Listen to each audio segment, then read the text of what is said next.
Assalamualaikum warahmatullahi wabarakatuh. Di sini saya akan menjelaskan sedikit mengenai batuan sedimen dan saya akan sedikit menjelaskan beberapa batuan yang saya temui. Nah, perlu kita ketahui bersama bahwa batuan sedimen atau batuan endapan merupakan batuan beku yang terdapat di permukaan bumi atau yang mengalami penghancuran atau pelapukan oleh pengaruh cuaca, kemudian diangkut oleh tenaga alam seperti air, angin, serta gletser dan endapan di tempat lain. Berdasarkan proses batuan sedimen ini dapat dibedakan menjadi tiga. Yang pertama ialah batuan sedimen klastik, yang kedua batuan sedimen kimiawi, dan yang ketiga adalah batuan sedimen organik. Nah, batuan sedimen klastik ini merupakan batuan sedimen yang susunan kimianya sama dengan susunan kimia batuan asalnya, artinya hanya mengalami perubahan bentuk. Prosesnya, batuan ini ketika diangkut hanya mengalami penghancuran secara mekanik dalam bentuk kasar menjadi batuan bentuk kecil. Nah, yang kedua ialah batuan sedimen kimiawi. Nah, batuan yang ini terbentuk dari endapan hasil pelarutan secara kimia seperti pelarutan penguapan, oksidasi, karbonasi, dan sebagainya.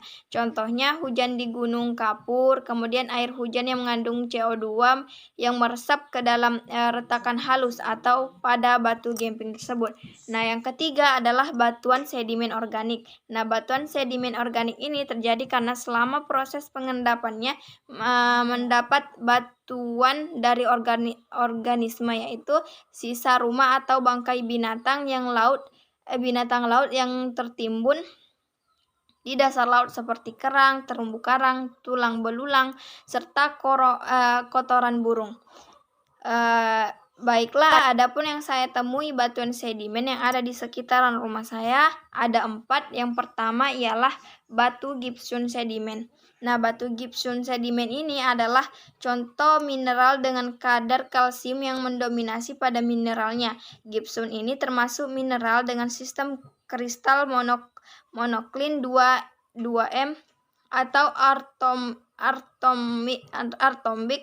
Gipsum juga umumnya berwarna putih, kelabu, kelat, kuning, dan transparan. Hal ini tergantung mineral pengotor yang berasosiasi di dalam gipsum tersebut. Nah, gipsum ini yang paling umum ditemukan adalah jenis hidrat kalsium sulfat, ketebalan yang sangat bervariasi.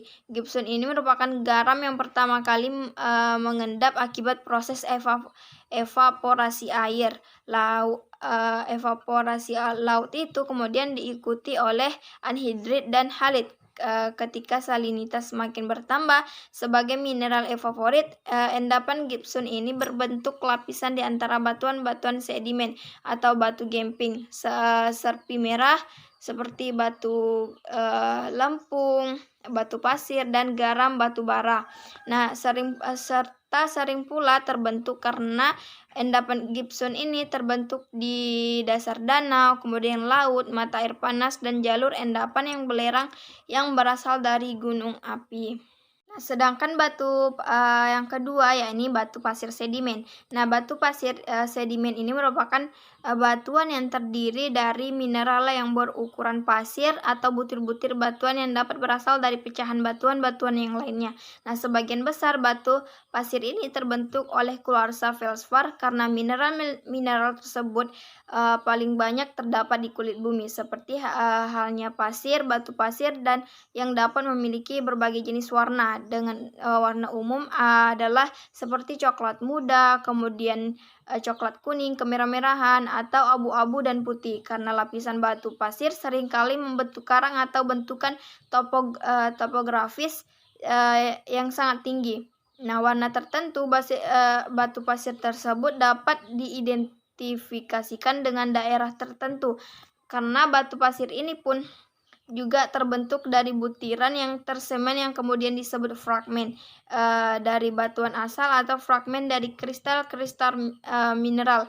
Nah, semen yang mengikat butir-butir batuan pasir tersebut bersama mineralnya biasanya merupakan batuan kalsit, lempung, dan silika. Nah, batu pasir ini tahan terhadap cuaca dan mudah untuk dibentuk. Hal ini membuat jenis batuan ini merupakan bahan umum untuk bangunan dan jalan. Karena kekerasan dan kesamaan ukuran butirnya, batu pasir juga bisa menjadi suatu bahan yang sangat baik untuk dibuat menjadi batu asah yang dapat digunakan untuk menajamkan pisau seperti untuk menajamkan pisau dan lain sebagainya. Dan yang ketiga ialah batu gamping sedimen.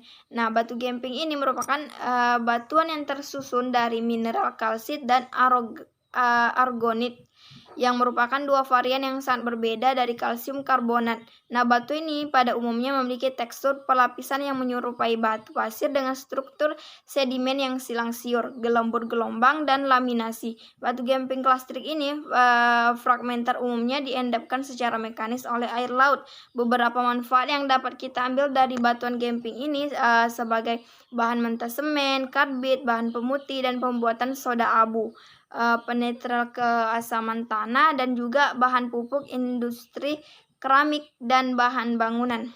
Dan yang terakhir ialah batu griwak sedimen.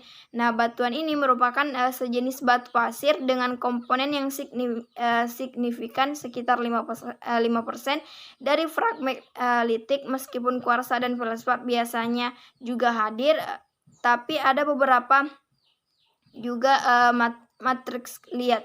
Nah, batu pasir litik ini juga dapat memiliki bintik-bintik garam dan merica atau warna abu-abu, dan biasanya berasosiasi dengan batuan beku, sedimen, atau metamorf yang terbentuk dari pengendapan kembali detritus atau pecahan batuan asal. Nah, batu asal ini dapat berupa batuan beku, metamorf, dan batuan sedimen itu sendiri. Secara tektonik, batu pasir litik ini sering juga terbentuk di berbagai lingkungan pengendapan sedimen, termasuk juga di sedimen fluvial, delta, dan aluvial yang berasosiasi dengan margin aktif. Nah, sekian penjelasan mengenai batuan sedimen. Saya akhiri. Assalamualaikum warahmatullahi wabarakatuh.